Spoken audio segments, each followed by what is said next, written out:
So, the brain organ of the central nervous system located in the cranial cavity.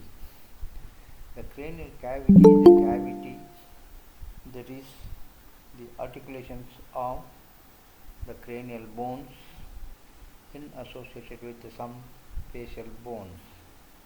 So usually the cranial cavity is a space. In that of the space there is the organ, the brain. So brain is one of the important organs that is related with the central nervous system. So what are the parts of the brain, the divisions of the brain? So we have to go for as in a related with the anatomical classifications. The first is prosencephalon, that is called as puramastishka. That prosencephalon is consists of the two divisions, the two parts. One is called as telencephalon and another one is diencephalon. The telencephalon is the portion of cerebrum and that includes the lateral ventricles and cranial part of third ventricle. So the major portion, that is telencephalon, that is a part of the cerebrum and that includes the two lateral ventricles and the cranial part of third ventricle, that is the portion of cerebrum. Then another portion which is also very important, that is diencephalon. So this diencephalon is the portion of thalamus and its subdivisions, and it has the third ventricle except cranial part, that is the prosencephalon. So in Greek word we remember the cephalon is the brain. So here the prosencephalon, that is puramastishka. Then second part is mesencephalon, that is midbrain. It is a small portion, the midbrain. So that midbrain, that consists the cerebral aqueduct. So that cerebral aqueduct is just a passage, the communication between the lateral ventricle to third ventricle and third ventricle to fourth ventricle. That is the major part, the passage communication between third ventricle to fourth ventricle, that is the cerebral aqueduct that present in the midbrain. Then the hindbrain, that is rhombencephalon, paschima mastishka, the rhombencephalon. This rhombencephalon is mainly consists of again two portions. One is called as mesencephalon, and that mesencephalon is consists of the pons and cerebellum. Then myelencephalon, that is medulla oblongata, and the fourth ventricle lies in between pons and medulla anteriorly and cerebellum posteriorly. So this is the major portions of the brain, that is parts of the brain. So just to be remember, prosencephalon and mesencephalon and rhombencephalon. So the classifications, prosencephalon has the two portions, that is telencephalon and the diencephalon. So the telencephalon is the major part, that is the cerebrum, that consists the two lateral ventricles and third ventricle, particularly the cranial part. Then diencephalon is another important portion of this portion cephalon, that is thalamus and its subdivisions, and third ventricle. So two lateral ventricles and third ventricle that lies in the prosencephalon.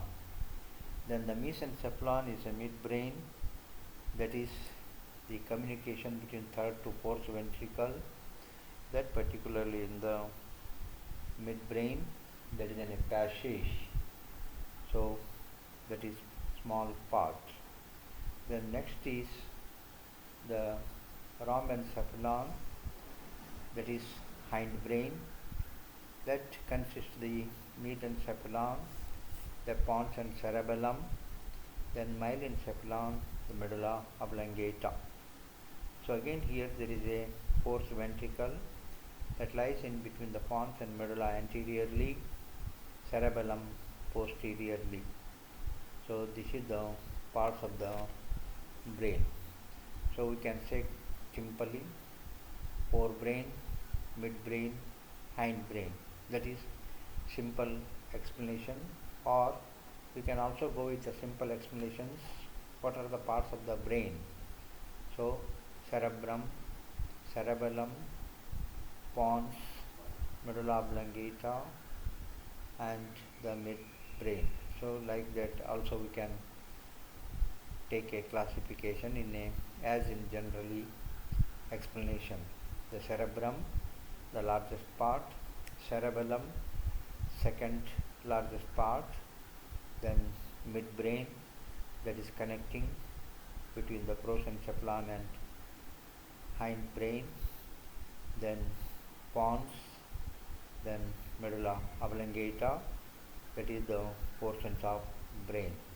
So medulla oblongata is continue as spinal cord in the vertebral column. The continuation of the medulla oblongata, that is spinal cord.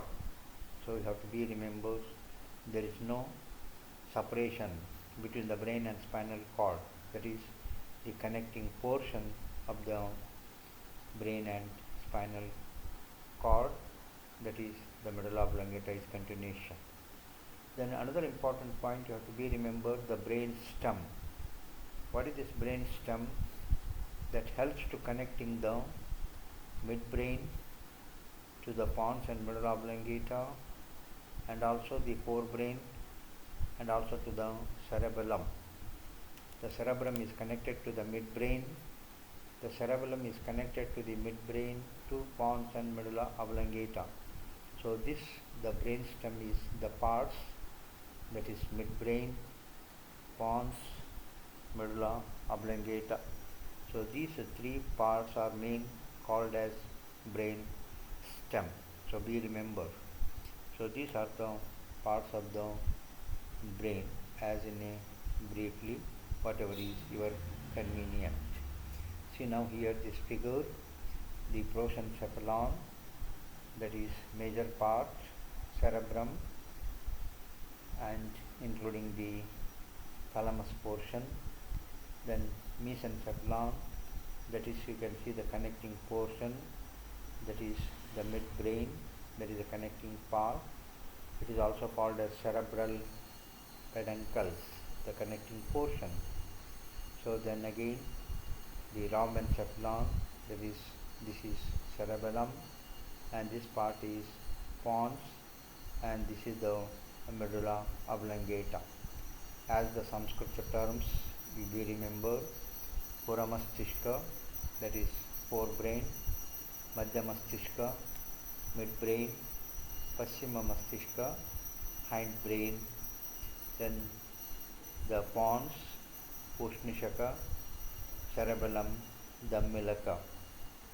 The medulla oblongata, that is continuation, spinal cord, that the medulla oblongata is Susumna Shirshaka. So these are the Sanskrit terminology. So we remember the Puramasthishka, Madhyamasthishka, Paschima Masthishka, and pons, Pushnishaka, and the cerebellum, Dhammilaka, then myelencephalon, Susumna, Shirshaka. So these are the points. You just take it of this figure, the major parts identifications. At least a minimum you should have to know this much. Then again you can see the brain stem, the midbrain part, pons and medulla. These three regions including as in a brain stem. Why? The cerebrum is connected to the midbrain, then the cerebellum is connected to the midbrain, pons and medulla oblongata. So that is why the connecting portion. So it is called as brain stem. That you have to be identical point. The average weight of this brain is about 1400 grams in male and 1250 grams in female. So here the another important point is there is absence of lymphatic drainage. There is no lymphatic drainage from the brain. Then again the size may be variable in size and shape. It is approximate whatever the weight, but the size and shape may be variable, that is considerably little bit may changes. So usually the small, that is granular cell of the cerebellum, and largest cell is beta cells of motor cortex. So neurons respond to injury in a variety of ways, so depending upon the etiological age. So that is maybe a changes of the damage of these things. Now we'll come to the portion, that means the part. First we'll come to the cerebrum. The cerebrum is the largest part of the brain, that is major part, and it has two hemispheres, that is called as two cerebral hemispheres. The two hemispheres, that is right part of the cerebrum and left part of the cerebrum, that is as known as cerebral hemispheres, right and left one. So these two hemispheres partially separated by a longitudinal fissure. So these are two hemispheres, right and left is connected but partially separated as in a two hemispheres, that is right and left hemisphere. So the two portions, the right hemisphere, left hemisphere, that will be the connecting portions, the partially separated. So that point you have to be make it very clear identifications. Then again we have to study of the one hemisphere. Neither you take a right hemisphere or the left hemisphere, so that the one hemisphere study, it will make it clear of the whole picture of the cerebrum. So once you have taken the one hemisphere study, so external features. What is the external features? That is the three surfaces. The three surfaces, one is called as superior lateral surface, and another one is medial surface, and another one is inferior surface. So superior lateral surface is just, you can take hemispheres, that is superior and lateral part. Then medial, the medial surface which is related to the medial surface of the opposite hemisphere. Then inferior surface, that is almost, you can take it as a base of the brain. So that inferior surface has again divided into two regions. One is orbital region and another one is tentorial region. The orbital region is related to the orbital part of the frontal bone. Then tentorial is related to the cerebellum and the portion of tentorium cerebellum. So that is the just external, the features, the three surfaces, superior lateral, medial and inferior. Then inferior is again divided into orbital and tentorial. Then again it has a three poles. The three poles, The one is frontal pole, that is an anterior point portions in related to the frontal lobe. Then posteriorly related to the occipital lobe, that is pointing portion. Then another one is anterior inferiorly, that portion is temporal. So the three poles, frontal, occipital, temporal. Then again the four lobes. The four lobes, usually the frontal lobe, parietal lobe, occipital lobe and temporal lobe. So usually, generally, we are taking as the frontal lobe, the parietal lobe, occipital lobe and temporal lobe, the four major divisions of the hemisphere. The front part, that is the frontal lobe, the parietal, that is in a middle portion, occipital, that is in a posterior portion, then temporal, that is in the inferior portion of the hemisphere. Then it has the five borders. One is superior medial aspect, then inferior lateral, superciliary, medial orbital and medial occipital. So five borders. One is superior medial, inferior lateral, superciliary, medial orbital and medial occipital. That is the five borders of the hemispheres. Just to see up this figure. So this is the frontal lobe, the front part. Then this is the parietal lobe, that is the middle portion usually.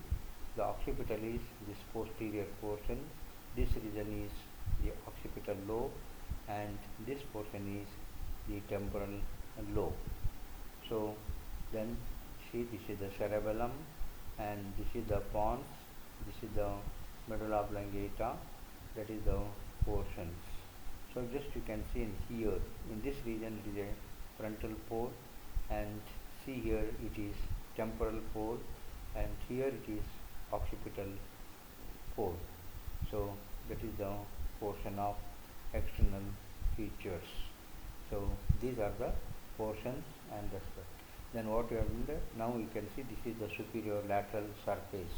What you are seeing of this portion, this is superior lateral surface and here it will become as the inferior surface. So in this inferior surface, this part is orbital surface and this part is tentorial surface. That means it is related to the tentorium cerebelli. There is a fold of the dura mater. So here it is related. So it is called as tentorial surface and this would be the orbital surface in inferior aspect. So then opposite to this, that is the medial surface. So you can see up like here it is a medial surface. This will be medial surface related to the medial surface of opposite hemispheres. So now in this medial surface there is a lot of parts, lot of objects that will be the feature of medial surface. So this is the hemisphere portion, this is the corpus callosum and posteriorly here there is a pineal gland. Then here it will be connected to the pituitary gland, to the connecting, and this portion is cerebellum and this is the pons and this will be the medulla. That continuation is spinal cord. So this the medial surface portions as a major part. So superior lateral surface, inferior surface and this is the medial surface. So then the borders are also will be have the superior medially, superior laterally, then inferior orbital like that, but that is not, have to be much more concentration. But the of this major portions of the cerebral hemispheres. So just this cerebral hemisphere is divided into number of bulge area and number of separation. So the almost bulge area is called as the gyrus. Then the space between the two gyrus is called as sulcus.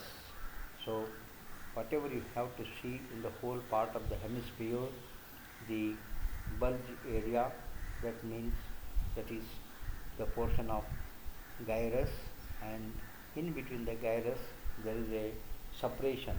So that separation is called as sulcus. So the whole hemisphere, whatever you are observing in the lateral aspect or in the inferior aspect, whole it will be considered as a number of gyrus and number of sulcus. There are different gyruses are there, they're named according to that locations and functional concept, and the sulcus is the separation between the two gyrus, that is the external appearance of the hemispheres. Whatever you observations, the number of the gyrus and number of the sulcus. So in the medial aspect also there is gyrus and the sulcus in both whole portions of the hemispheres. Just you have to be remember here how this will be separations. Just you observe this portion. So what will be the here? The three important sulcus. What is that three important sulcus? So one is called as the central sulcus. So here this is the central sulcus. That central sulcus is separates the frontal lobe and parietal lobe. This is one of the major sulcus, that is central sulcus. This central sulcus is separates the frontal and parietal lobe. Then again this is the lateral sulcus. This lateral sulcus is the separates the temporal lobe from the parietal and frontal lobe. So these two sulcuses are clearly identical in the superior lateral aspect. So the central sulcus and this is lateral sulcus. Central sulcus is the sulcus that separates the frontal and parietal lobe. Then lateral sulcus, that is the lateral aspect that separates the temporal lobe from the parietal and frontal lobe. So the parieto-occipital sulcus, that is appearance in the medial aspect. You can see here it is not visible on the lateral aspect, superior lateral surface, but it is clear in the medial surface. So this medial surface, so this is the parieto-occipital sulcus. So this separates the parietal lobe and occipital lobe. So we remember important these three sulcus: one central sulcus, lateral sulcus, and parieto-occipital sulcus. Parieto-occipital sulcus is visible and clearly in the medial surface, but that other two, that is central sulcus and lateral sulcus, is very clear in the lateral aspect. So this the major three sulcus we remember, which separates the hemisphere as in a different lobes. So this part we have of the external features. Once you have clear about the external features, then we'll come to the internal features. So be identical and remember the external features of the cerebrum, the major portion, and the individual identification is the important be remember of the things.